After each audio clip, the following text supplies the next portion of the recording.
Donc là, je vous avoue que j'étais un peu réticente quand Nadia m'a demandé de présenter le réseau. Parce que sachez-le, c'est un réseau qui vient d'être installé, il n'est pas encore actif. Donc il n'y a pas encore d'action concrète du réseau. Ceci dit, il est toujours agréable d'être à Constantine. On ne peut jamais dire non à Nadia en plus. Hein, donc là, vous avez un peu l'exclusivité de l'information.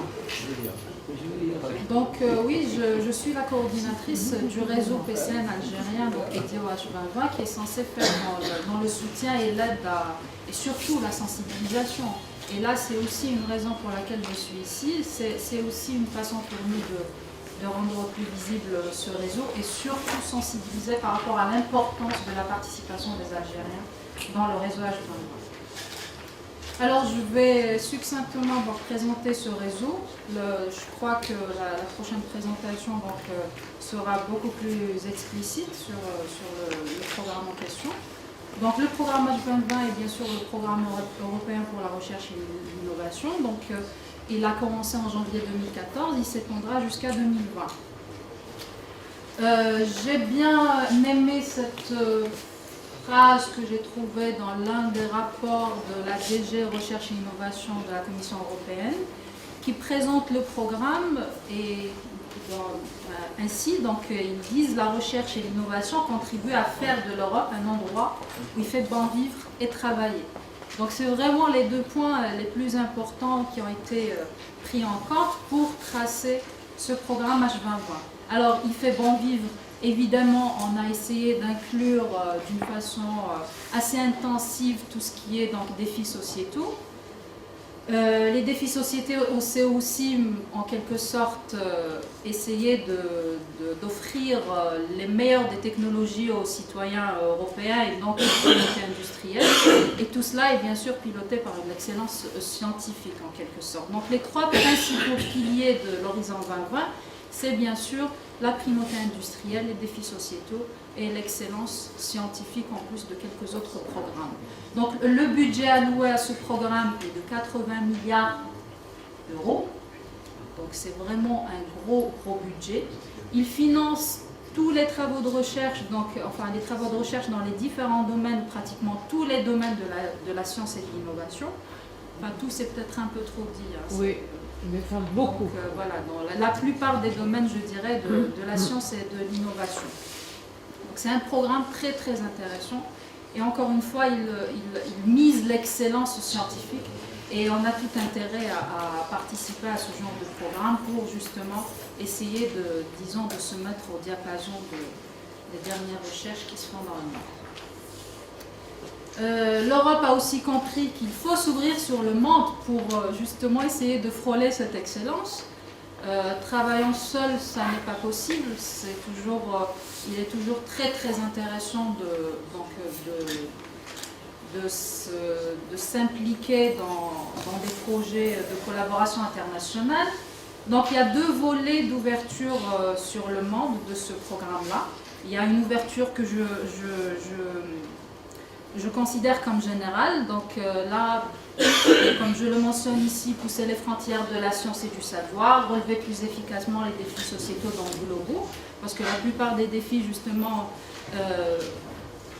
touche pratiquement tout le monde entier, et aussi rendre les industries plus compétitives. Donc là, on peut dire que l'on peut s'intégrer dans la plus grande partie des programmes du H2020. Il y a aussi une ouverture ciblée, parce qu'il y a des appels justement à projets qui nécessitent donc d'inclure des partenaires étrangers. Il y en a qui l'encouragent, il y en a qui l'exigent. Donc il y a en effet nécessité de voir peut-être en particulier ce genre de projet. Donc là, je résume aussi la façon dont le monde, en dehors bien sûr de l'Union européenne, peut participer dans le H2020. Donc il y a des projets de recherche collaborative dans l'ensemble. Et il y a aussi possibilité d'avoir des financements en tant que chercheur individuel. Donc il y a pas mal de possibilités de financement donc dans le cadre du H2020 pour les pays comme nous, pays tiers, donc pour avoir tiré profit, je dirais, du maximum d'opportunités que l'on retrouverait dans ce genre de programme. Alors, bien sûr, l'Algérie, à l'instar d'autres pays, est éligible au financement dans le programme H2020. De par, bien sûr, tous les textes juridiques qui existent, il y a eu le processus de Barcelone de 1995 qui a instauré en quelque sorte la relation entre l'Union européenne et les pays riverains. Il y a une dizaine de pays, je crois, et l'Algérie en fait partie. On a aussi signé un accord sur la recherche et l'innovation bilatéral cette fois entre l'Union européenne et l'Algérie. Il a été signé en 2012, il a été ratifié en 2013. Donc, juridiquement parlant, politiquement parlant, le tissu est là pour pouvoir justement s'intégrer dans des programmes présentés par l'Europe. L'Algérie aussi est membre du MOCO, ça il faut aussi le signaler, Monitoring Committee for Euro-Mediterranean Research and Innovation, et ça c'est vraiment un comité qui décide sur la stratégie à instaurer et les principales priorités à prendre en considération dans ce genre de collaboration, donc Union européenne, Algérie. On est aussi un pays éligible, bien sûr, et là c'est dit dans pratiquement tous les documents de H2020. Là vous voyez qu'il y a l'Algérie, bien sûr, qui ressort parmi les pays éligibles au financement dans le cadre du H2020. Alors, la participation algérienne au FP7, qui est donc le programme qui a précédé le H2020, donc il s'est étendu de 2007 à 2013, il y a des projets qui ne sont pas encore finalisés, donc était plus ou moins acceptable, je dirais. Il y avait quand même la participation donc a inclus une trentaine de projets, j'en cite quelques-uns ici. Il y a eu aussi 2 projets dans lesquels on était coordinateur. Malheureusement, et c'est vraiment là qu'il faut tirer la sonnette d'alarme en quelque sorte, et c'est un peu le but de mettre en place ce genre de réseau. Donc la participation algérienne au H2020, actuellement, donc arrêtée au 30 septembre 2016, est de 4 projets seulement. Et j'ai aussi vu sur la base de données Cordis, il n'y en a pas eu d'autres depuis. Donc là, il y a seulement 4 projets dans lesquels on est participant. Donc là, c'est vraiment une situation qui est un peu, disons, inhabituelle déjà comparée au programme précédent. Alors qu'il y a beaucoup plus d'opportunités qui s'offrent à nous à travers le H2020. Il y a certainement la difficulté de s'intégrer à ce genre de programme, mais il faut quand même faire l'effort d'aller vers ce genre de programme qui est d'excellence avant tout. Hein. Et on a tout intérêt à le faire puisqu'on tirerait très certainement un grand profit à faire ce genre d'action. Donc comparé aux autres pays africains par exemple, donc on a 4 projets. Nos pays voisins, la Tunisie est à 21 projets, l'Égypte est à 17 projets et le Maroc est à 16 projets. Bien sûr, celui qui est toujours à la tête, c'est l'Afrique du Sud, suivi par le Kenya. Donc on voit qu'il y a beaucoup plus d'efforts qui est fourni quand même par nos pays voisins, pourquoi pas nous, Algériens. Alors, ceci dit, il est clair que la participation au H2020 n'est pas si simple que cela.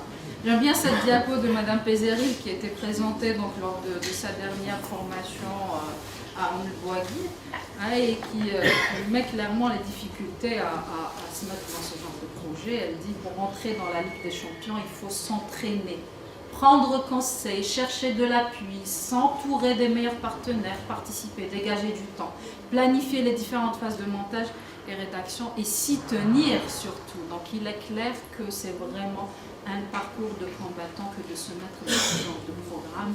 Ceci dit, c'est aussi une façon pour nous de se mettre dans des projets bien structurés. Ça deviendrait systématiquement pour un chercheur une habitude aussi dans ses travaux, ses propres travaux, les travaux aussi nationaux dans lesquels il est impliqué, et aussi avoir la possibilité de s'entremêler dans ces milieux de recherche, disons, d'excellence et de sciences de dernière, en quelque sorte, de dernière pointe. Donc c'est vraiment ça qui nous a un peu poussé à mettre en place ce réseau. Ceci dit, l'Union européenne, pour les pays tiers, c'est plutôt un souhait que d'avoir ce réseau. Ça n'est pas nécessaire, mais c'est obligatoire pour tous les autres pays européens. Donc pour l'Algérie, en effet, on a vraiment senti la nécessité de mettre en place un tel réseau, qui est donc ce que j'appelle PCN, c'est les points de contact nationaux algériens. Il y en a beaucoup parce qu'il y a plusieurs thématiques qui sont abordées dans le H2020. Donc on ne peut pas prétendre qu'une personne ou deux pourrait aider à ce genre d'action, donc sensibilisation, aider au montage de projets, etc. Donc il faut vraiment que la personne soit dédiée à sa thématique, qu'elle soit assez connaisseuse du milieu, disons, à la fois académique et de recherche de sa propre thématique pour pouvoir chercher des partenaires, mettre les gens entre eux, créer des réseaux, etc. Donc là, je cite quelques missions qui seraient allouées à ce genre de réseau. Donc la sensibilisation de la communauté scientifique algérienne à l'importance de la participation à H2020, ça c'est vraiment la mission principale et primordiale de ce réseau.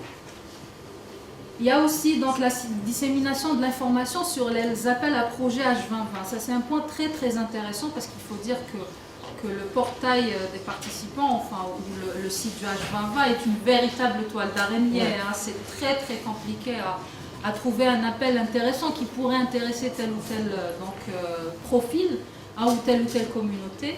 Et donc là, il serait vraiment très intéressant que l'on cible quelques appels qui pourraient être pertinents pour la communauté scientifique algérienne.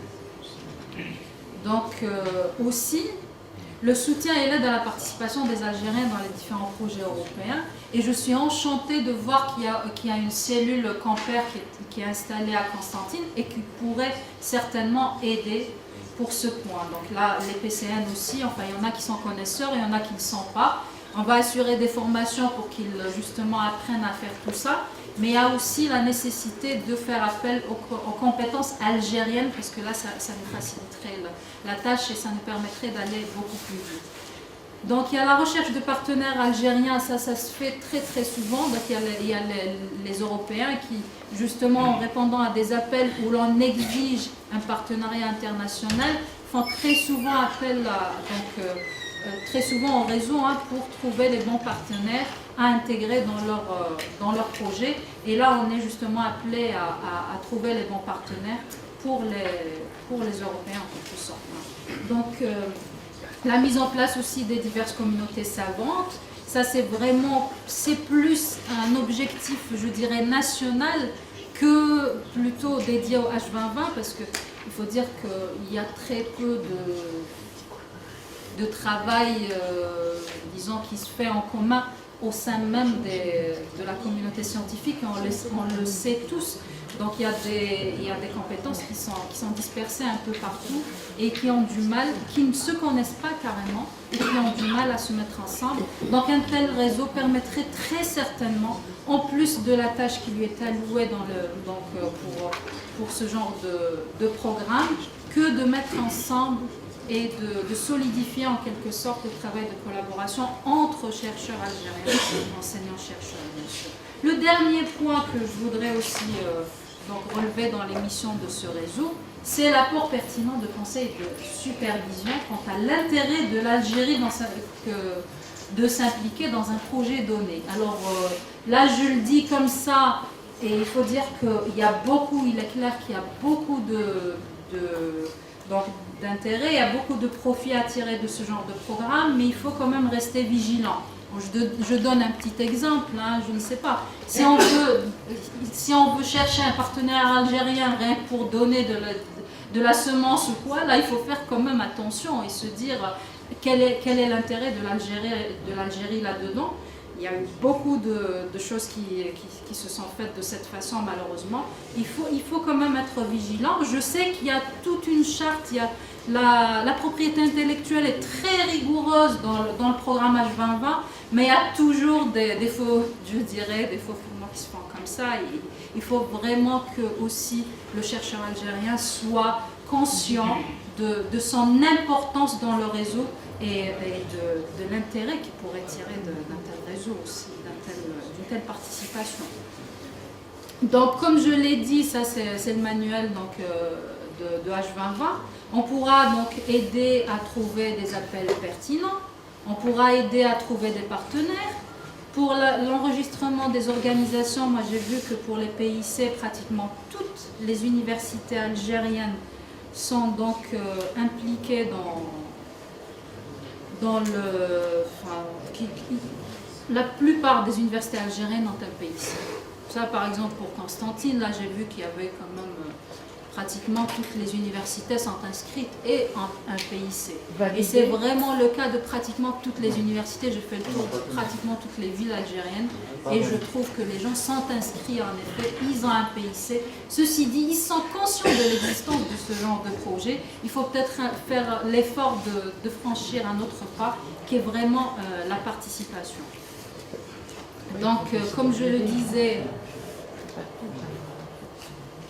ça, il n'y a pas de souci. Donc, trouver des partenaires et aider en la soumission des proposals, bien sûr. Après, pour l'évaluation, etc., ça, c'est vraiment, je dirais, la chance de tout un chacun et puis la pertinence aussi du projet. Ça, c'est très important. Donc, je donne ici quelques appels que j'appellerais pertinents pour la communauté scientifique algérienne. Par exemple, le COFAN.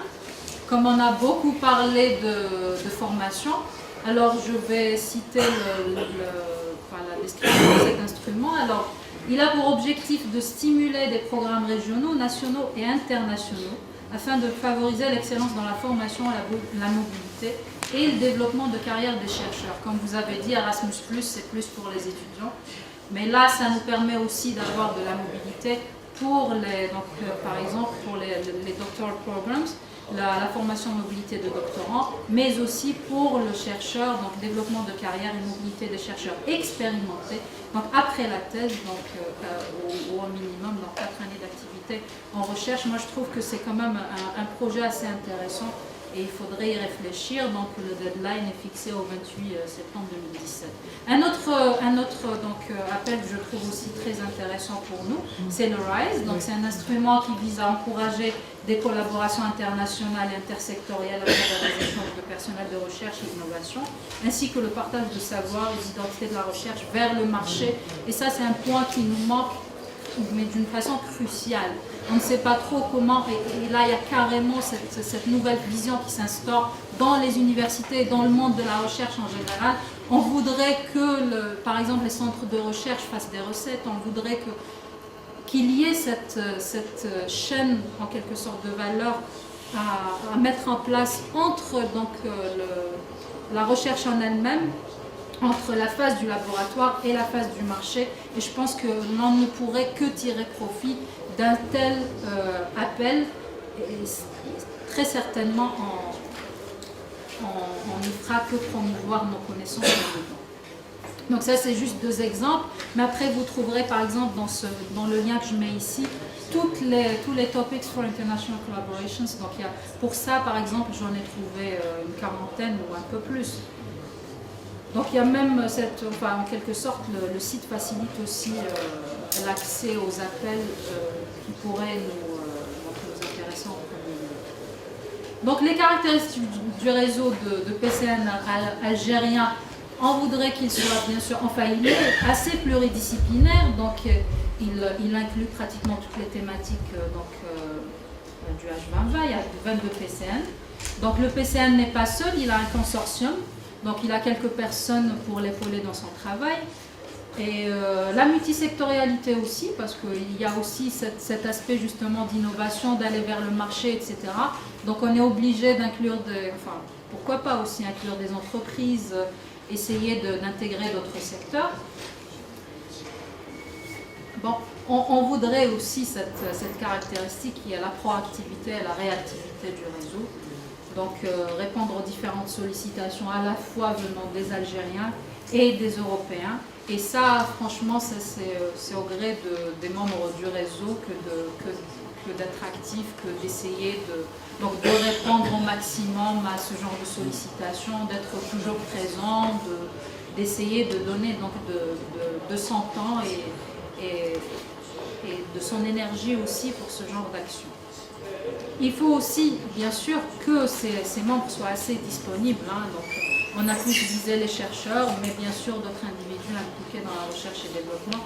Bon, ceci dit, c'est des gens qui connaissent un peu le tissu de recherche thématique qui leur est alloué. Et c'est aussi des personnes qui ont bien accepté de donner de leur temps pour ce genre de tâches. Donc on aura un site web très bientôt. Ça n'est pas encore le cas, c'est pour ça que je vous ai dit, malheureusement, l'activité du réseau n'est pas encore visible, mais ça viendra très bientôt. Donc le site web, bien sûr, aura pour, disons, principale vision de la mise en place des actions, la mise en action des efforts des PCN. Donc une information facilement accessible sur tous les appels courants. Ça, par exemple, c'est fait dans le portail français, c'est vraiment très bien fait. Donc c'est même traduit. Bon, on n'ira peut-être pas jusque-là. On mettra très certainement les appels en anglais. Mais on essaiera de cibler, comme j'ai dit, les appels qui nous intéressent en tant que communauté algérienne. Et ça permettra aussi donc, une recherche beaucoup plus simplifiée des appels, encore une fois, pertinents. Donc on voudrait aussi mettre en place un portail de partenaires socio-économiques et un portail des chercheurs. Ça aussi c'est très très important, à la fois pour nous et pour notre participation dans le cadre du H2020. Donc bien sûr le site aussi aura une plateforme, je dirais, qui ne soit pas visible par le grand public. C'est un peu pour essayer de faciliter la tâche des PCN en mettant donc une banque documentaire propre au réseau. Si on voit que le document doit être mis en public et qu'il aiderait justement la personne qui voudrait participer au programme dans son processus de participation, eh ben on le mettra. Mais il y a aussi des documents que nous jugerons très certainement restreints aux membres du réseau. Il y a aussi la visibilité de l'impact algérien dans le programme H2020. Donc là, il est certain que si on fait ça, c'est aussi pour encourager les gens à faire plus.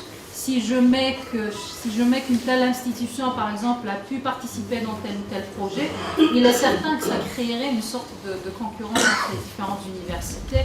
On se dirait pourquoi Constantine et pas Sétif et pas Alger, pourquoi Alger et pas Blida, etc. Donc c'est vraiment quelque chose qui inciterait les chercheurs algériens à s'intégrer davantage dans ce genre de projet. Et voilà, donc je vous remercie de votre attention. Et en dernier lieu, je vais vous montrer la page dans laquelle il y a tous les points de contact nationaux qui ont été installés et communiqués à la communauté européenne. Donc vous le trouverez dans ce lien.